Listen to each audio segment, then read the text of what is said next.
Alright guys, welcome back to my channel. I haven't posted a video in a while, but something happened to me this past weekend and I thought I would share it. So it's always awkward when you haven't been on YouTube in a while, like trying to come up with like a video idea, like, oh hey guys, sorry I haven't been here in 6 months, but here's a video. So when I was thinking about what to post, I was at a loss for ideas. But then something happened to me this weekend, and actually one of my friends through Hobby, Emily, told me, once I told her this story, among the other section leaders and section assistants, that I should post it on YouTube. So at the time I didn't think it was very funny, but yeah, it's pretty funny, I guess, at the expense of myself. So I'm just gonna get right into it. So as many of you know, this past weekend I went to CPA HOBY, but I'm not here to talk about how great Hobby was because I do that enough. I'm actually here to share a roommate complaint. My roommate was my wife. Let me see. On Friday, we went to the Capitol. Long day, got up. I don't know, I had wake up calls, so I'm gonna say I was up around 5. Long day at the Capitol, came home, went to dinner. Then we had some sessions. Friday night we had the dance, then we had group time. By the time we got done with group time, facilitating meeting, and all those other 1,000 meetings, well, I did bed checks. And then from bed checks I went to a section leader and section assistant meeting. And my wife was already in our room, and when I got done with bed checks and before I went to my section leader meeting, I stopped by the room just to drop off my stuff. You know, my wife was up, so I didn't take my key or my card thing or anything like that. I decided I was just gonna go to the meeting. No big deal. We did this all Wednesday, all Thursday, no big deal. I went to my meeting, and during my meeting my wife texted me and was like, hey, when are you coming back soon? And I was like, hey, no, I'm at the section leader meeting. And she was like, okay. When I got back to my room, I was like pounding, and my wife wasn't answering. I'm like, oh my gosh, what the heck? I started calling her, FaceTiming her, and I really started like panic, because not only was I locked out, but also she was answering, and you know, usually she's not like a deep sleeper, so usually she wakes up. So I was really confused. I'm like, what the heck is happening? So I just waited, you know, called her, texted, kept texting. I probably sent over 100 text messages, called her 51 times, FaceTimed her about 17, Facebook messaged her about 30. I even like slid into her DMs. I did like the whole 9 yards. I was really trying to get her attention. But like trying to get her attention so I could get into my room and go to sleep, because it was another early day the next morning. 30 minutes passed, 40 minutes passed, no answer. So I reached out to my sister, who was also at Hobby. She was part of Team Alumni, and she's like, do you want me to try to call her? What? Do you want me to try to call her?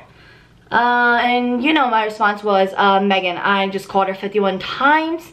I'm not sure what the difference is, if the name's gonna change on the phone, like what difference that's gonna make, but go for it. Like I already knew.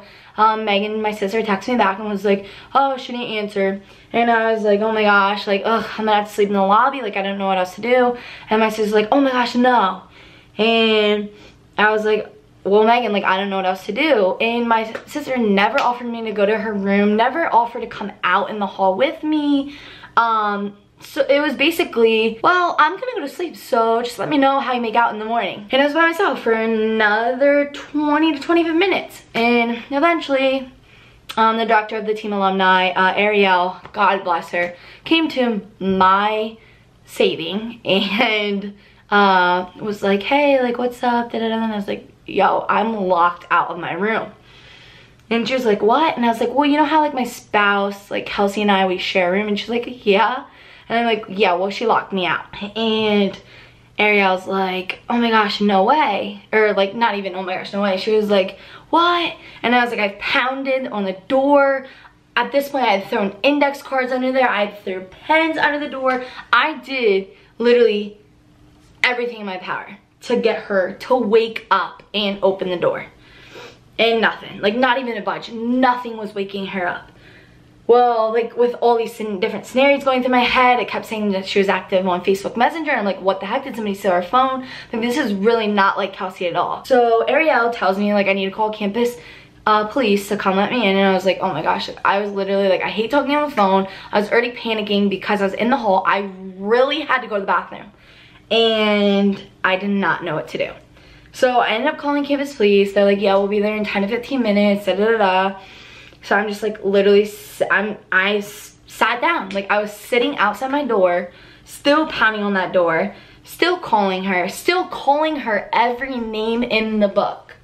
I was like this close to sending a text saying, Kelcie, I'm sorry, but this is not gonna work out. Well, yeah, it's a little too late for that. I married her like 2 years ago, but yeah, still, I literally, everything was going on in my mind. I'm like, I'm about to tell this girl, like, it's over. But eventually campus police came and he was like, hey, don't forget your key next time. And I'm like, hey, about that, I didn't really forget it. My roommate just fell asleep. So I go in the room like, oh, I was fuming. Went in the room, went into Kelcie's room, and she's like curled up in a ball. And I was like, oh my God, bless me. Like, if something happened to her, like, I'm gonna feel awful. But also, like, I'm pissed off right now. So I shook her, like, shook her. And yeah, she did not wake up. And at this point, I'm like, oh my gosh, like, what do I do? Like, what am I gonna say? Like, hey, campus police, like, thank you for letting my room, but something like horrible happened to my wife. I have no idea what's happening. Yeah, I had no idea what to do. So without even like thinking any longer, I just was like, I'm gonna twist her toe. Because if I was sleeping and somebody twisted my toe, I know I would wake up. So I twisted her toe and she kicks me. And I'm just like, you're an idiot. And she goes, babe, what happened? What? Babe, are you mad? Yes, Kelcie, I'm mad. I was just locked out of my room for 2 hours. And eventually, I got over it. I'm a little salty, just a little, still. But I got over it, you know, and then it was my fault. That night, we ended up going to sleep. The next morning, we're totally fine, like, nothing happened. But I know if the roles were reversed, I would not still be alive to share this. I would be dead if the roles were reversed. But, yeah. That's how Kelcie and I almost got a divorce. Just some advice for all those married couples. Do not fall asleep on your spouse when they're outside the house or room or whatever. Do not fall asleep on them. Or even if you think you're going to, unlock the door and go to bed. Like, I don't care what you have to do. I didn't care she was asleep. I didn't care. I just wanted that door to be unlocked, and it wasn't. But that's enough for me. Hopefully I'll be back before 6 months or whatever it's been. But yeah, I hope everybody has a fantastic Memorial Day weekend. Remember what it's really for, and remember to not lock your spouse out. Bye.